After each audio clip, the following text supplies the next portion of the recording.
in that process of them both passing away, my sister and I, we were inherited the money and kind of everything that, I was 29 at the time, my sister was 31, and we had no idea what we were doing.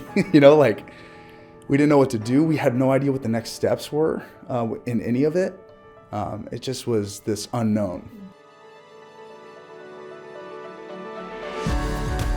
You're listening to the Wisdom for Wealth for Life podcast, brought to you by Blue Trust.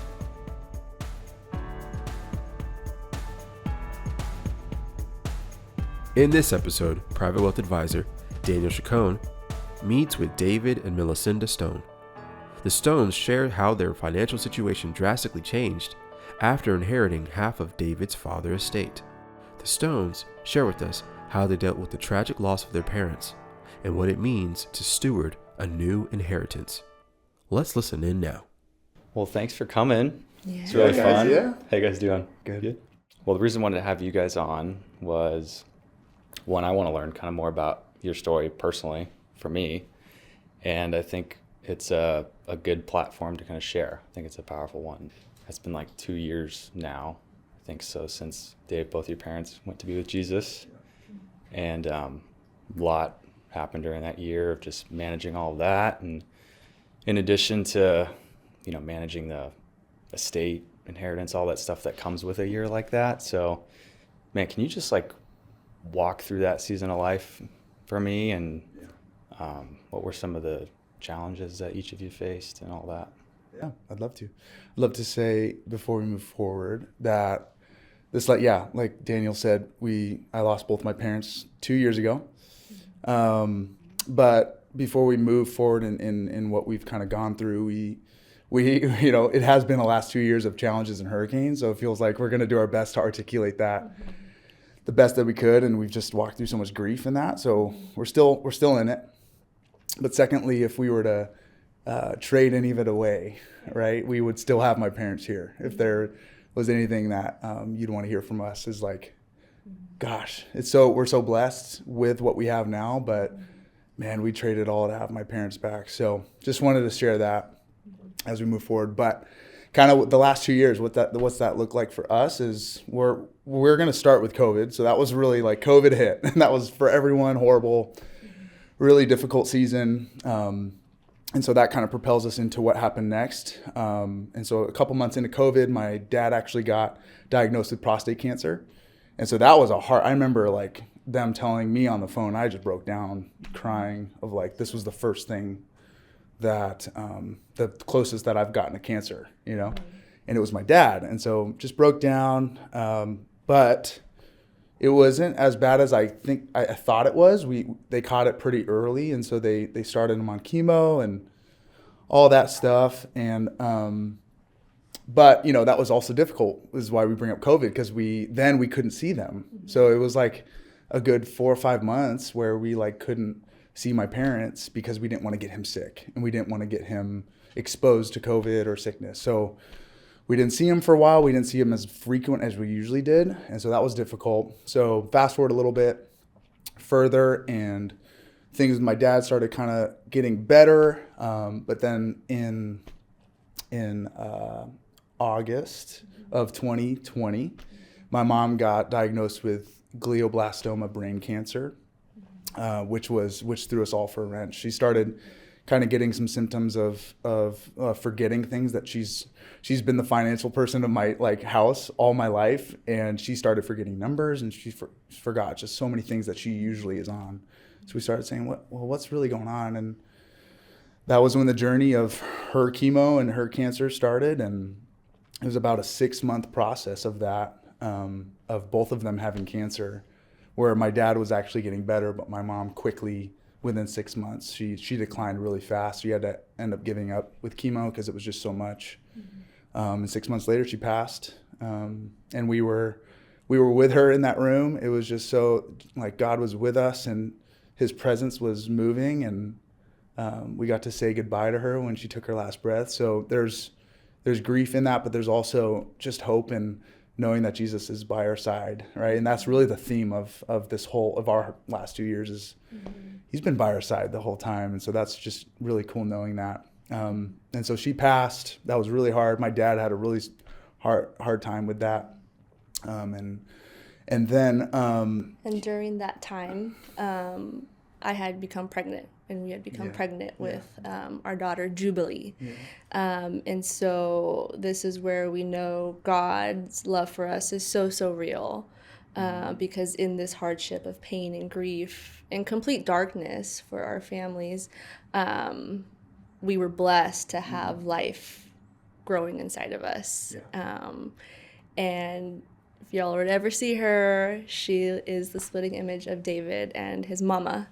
And she's such a joy, and she's definitely the rose amongst these ashes that we're still sifting through, and we're still putting language around, because language is actually really hard when it comes to all of this. But that was the 2020, 2021.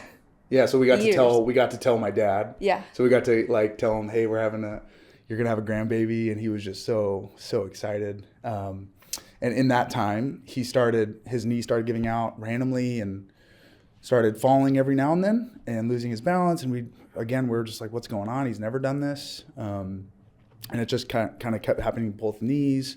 Then it started kind of coming up to his arms and his wrists, and he needed a walker for a bit, and we finally got down to a diagnosis where he got an autoimmune disease called CIDP, where it was slowly attacking his nerves in his body, where it was affecting literally every part of his muscle. And so that was what a 4-month kind of trajectory, where it just was, again, just kept going downhill so fast. And we were told by the doctors, like, everything's gonna be good, right? They were giving us tons of hope, like, it's just going to be, each time, hey, just give it a month of physical therapy, he'll be right back. And then the next time we'd see him, it'd get worse, and be like, all right, just give another 6 months, he'll be good.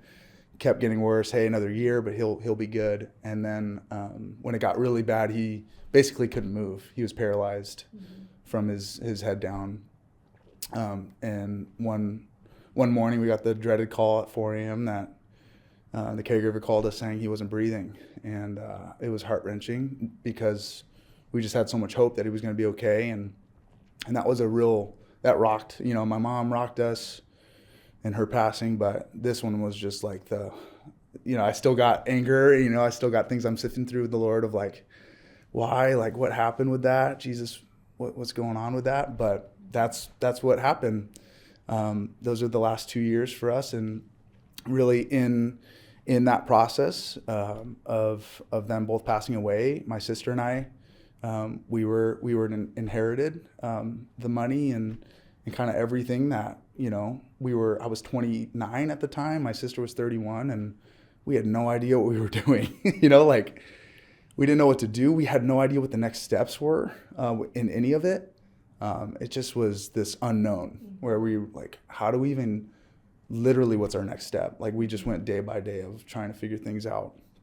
And so we kept moving forward and got an inheritance. And that, again, like I disclaimed at the top of, if we were to trade it all away, we'd want my parents back and be in debt, But that's kind of the last 2 years when it comes to just our story and our testimony, but how God has given us joy still in the midst of it, and in the midst of grieving and understanding like the greatest loss that I've ever felt, along with the greatest joy of having a daughter and her bringing life and having the best marriage and wife, all at the same time of just trying to navigate those things. But God was with us the whole time, and I could say that like confidently. So, yeah.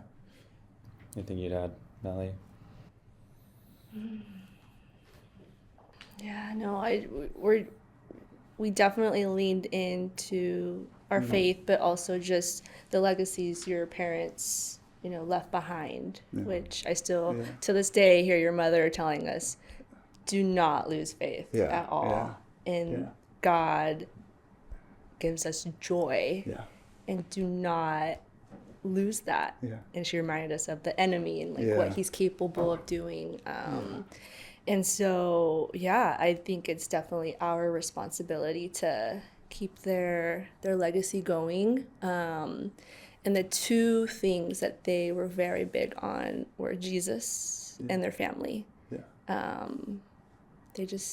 They oozed with love. Yeah. Like they just wanted to love you and help you Yeah. at all Yeah. costs. And so, yeah. Really cool. What a wild Yeah. 2 years. Yeah. Yeah. That's something that's always encouraged me, and as I've just watched you through this, is just the joy, and that is literally all of the Lord, right? He's got you through this and all of that. So, yeah, thanks for sharing that. But I know a lot of this has to do with kind of how, we met, but like what ultimately led you to Ron Blue, Dude, and Ron Blue Trust. I love this. We call it the Champ Squad, if that's what we can go there. Daniel was our neighbor during COVID. It was so cool. So Daniel was our neighbor in COVID. We actually had no idea. We had no idea Like, what what Daniel Daniel did. We knew you're like, okay, your finances, but Finances. like, all right, cool. But it's a big world. And then all this stuff happened, and at that spot where we were like, what do we do? And I remember you were someone that I was just, you're always someone I can lean into just as a brother and a friend that just share what's going on. And you were just like, dude, that's literally what my company does. Like, if you need the help, we can help. And it was never pressured, but it was like, it was so God ordained that at that season of our life, we were neighbors so that we could be blessed with Mono Blue, because we had no idea. And you guys stepped into a financial situation that was insane. I feel like, with all the things, like at least our side, like we have no idea what we're doing. But you guys with the confidence, but that's what we loved about it, was the faith-based side of it, and how, and the values that Ronald Blue puts towards how they go about it. We were all on board when we knew it was Jesus centered and focused, and knowing that the end objective is actually to give and to get to a spot where you can actually give more than because you're blessed with the money. So that's kind of how we found out with Ronald Blue, with Champion Squad. And We learned very quickly what you do, Daniel. Yeah. And so Daniel and Ronald Blue has helped us big time with walking through and all the steps. Yeah, and sifting through all the confusion and just the questions. Because, mind you, your mom was the financial person. My mom did everything. She did everything. So No we did our best to try to understand what she was doing. Yeah. But no, ultimately, you guys are the ones that really helped us get back on track. Yeah. So really blessed. Yeah, so our estate team had come in and kind of helped you settle the estate, and then now we're walking alongside you as you steward it kind of yourself going forward. Yeah, so. and that was something too. Like, my parents own a couple properties that, again, we were like, well, we don't want to keep these. We got to sell it. But yeah, like, we need to sell things. And how do you sell a home that's been lived in for 15 plus years that has so much stuff? And how do you go about that process and all the things? But again, that was a lot of learning. I think that was one thing that we were like, all right, how do we teach this in our lives, in our testimony, if someone's walking you through this, like, to trust in the Lord and all that, but to understand that you have people in your corner to help with you in that, so to lean in. Nice. Well, it's interesting. There's over the next many years in the U.S., it's projected that baby boomers are set to transfer like tens of trillions of dollars to the next generation, to their children, right? So when you think about that, man, that's a lot of families, a lot of new families that could be faced with the question of, like, how do we manage these new resources, right? And so what were some of the things that you guys chose to do with stewarding these kind of resources that you were given or trusted with? Yeah, we were given a lot of responsibility, right? With not only financially, but when we sold the estates, my parents' property, and getting that inheritance, God opened up a door for us to buy a home, actually, for our family. and he opened that door quickly, and it happened so fast. And that was not long after my dad passed, where that all happened. And so that was the first thing that kind of happened.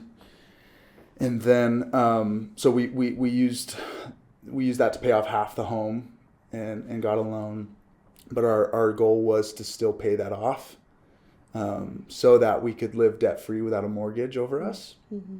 And so that was our first kind of step with our inheritance, to use it to, because my parents' home was always a place of refuge and a place of hospitality. We'd always have like dinners, and any Thanksgiving or Christmas was always at my house growing up. So them, like what you said of like, they always wanted to help. They always wanted to help us. Even my dad, when it was just him for that 5 months, he was always like, we were looking into homes with him because he was like, he couldn't live on his own. He was having a hard time, and we were going to move in. They just always wanted to help us. And so with us, we just felt like God wanted us like to go that route in buying a home, so that we could use it to bless like my parents blessed. So that was our first big rude awakening of like, okay, now we got to be a new parent.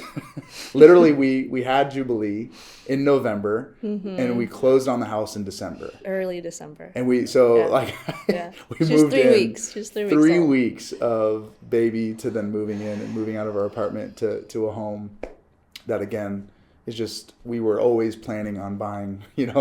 Our trajectory of things was not lined up the way it is now. It was, hey, we're gonna hope to buy a 1-bedroom studio, and gosh, okay, and then we'll maybe sell that and buy a 2-bedroom if we can. It was always this really looking far into the future, because we just had we had student debt, student loans, and so many things that were just like really hard to see in our immediate future.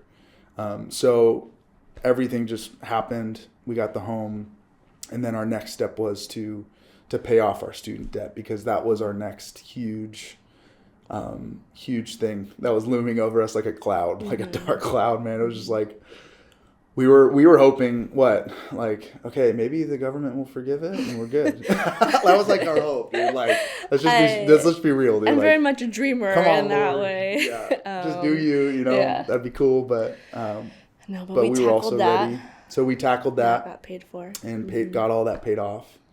And then now we're in the process of paying off our mortgage. And hopefully, like literally within a month from this podcast, we'd be paid off fully from our mortgage. And so our goal, I don't know, is to be debt free. Is to be debt free. We've been just looking at both of our families and how they were set up. Our parents never really had the opportunity to be debt free. It was just, enough to pay the bills and that's it. Yeah. And so I think this is really something that your parents would have wanted for us, because that's what they wanted for themselves. Yeah. And if their children could be blessed by anything, it would be that. Yeah. Right. And so we know our privilege it comes at the ultimate sacrifice, but we know that sits well with our souls of this is something that they would have wanted to. Yeah. And it's definitely propelled us into this new territory that we were content with our trajectory of 40 years later maybe we'll buy a home. Honestly.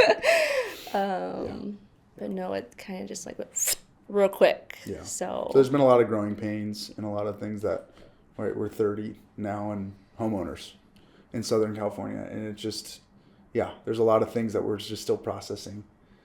But we're grateful, and we want to use that to love others and be the light of Jesus. And that's our home's goal, Yeah. That's our goal. That's literally our home, is how can we make this a place for people to come in and feel loved by Jesus and us. And so. And for our family kids, now and future family, where I always imagine it to be filled with children. Yeah. And so, it's a blessing that we've gotten through this.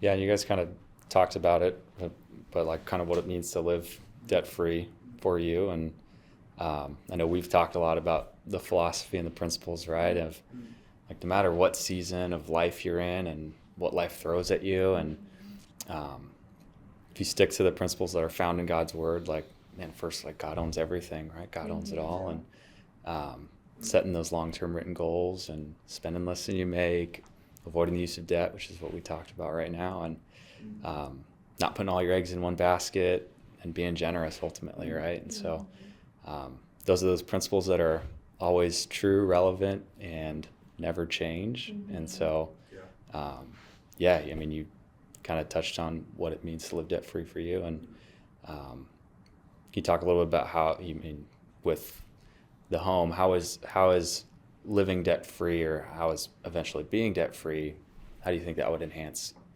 kind of your generosity with that?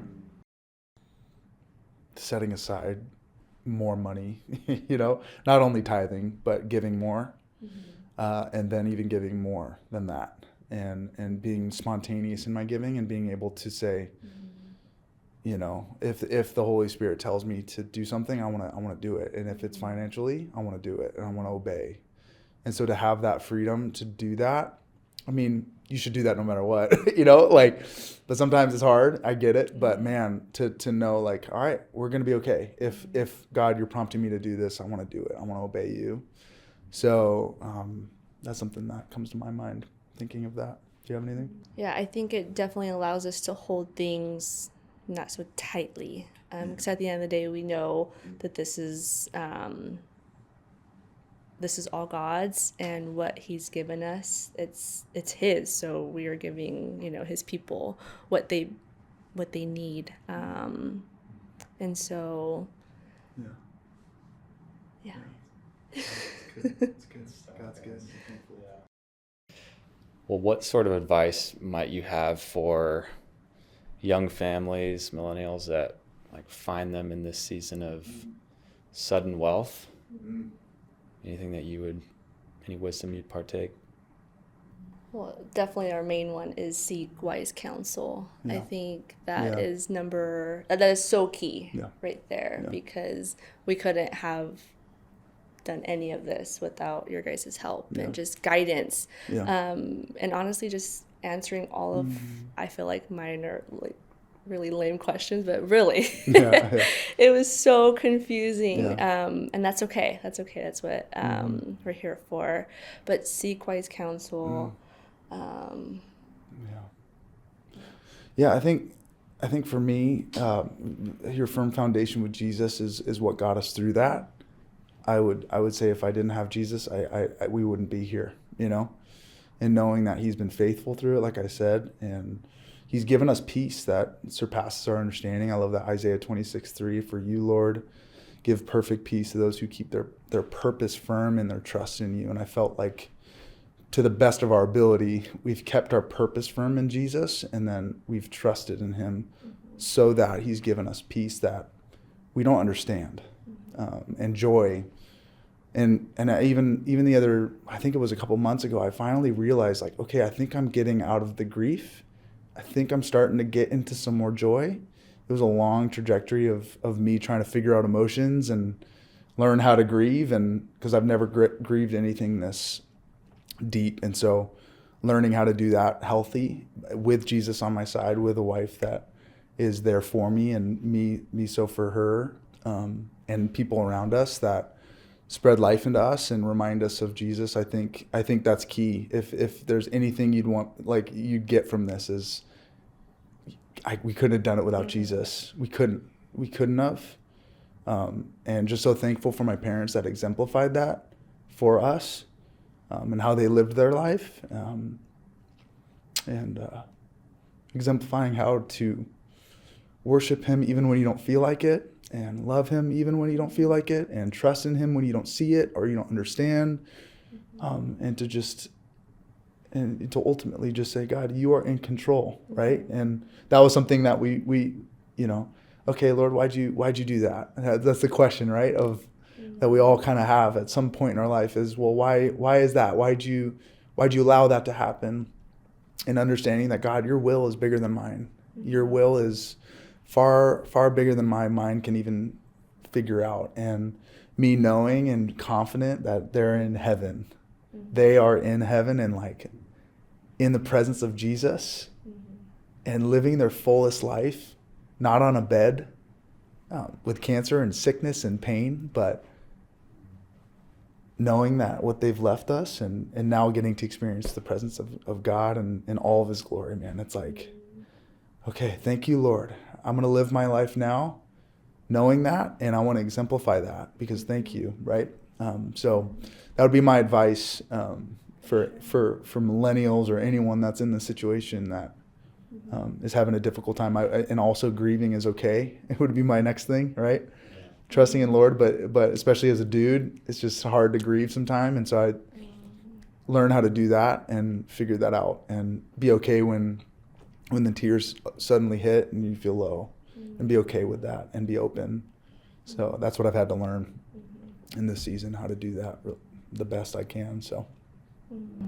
Yeah, we definitely need Jesus every single day. And I think there's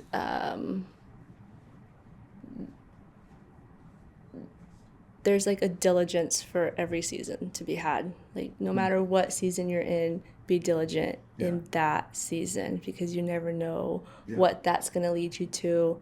I think from the outside looking in, it may look as though, we're... Like we have it all figured out, but that's not true at all. Like we still have, like we're humans, we're flawed. We live in a sinful world. But there's something beautiful about, cheering the person on who maybe is in that season that you're striving towards. And then I think my last tidbit would just be the happiest people are generous. Like some of the happiest people I've ever encountered and have blessed me either financially or with their time or with cooking me a meal, they're simply the happiest. And I really think it's because God blesses the generous. And it doesn't necessarily have to be with wealth. It could be with time and love. And food goes a long way. Yeah. So it's God's been good to us, and He's faithful. So for anyone that's not feeling that, I want to remind them through our story and our testimony that He is there. He's there. You just got to knock, man, and He's there at the door. So grateful.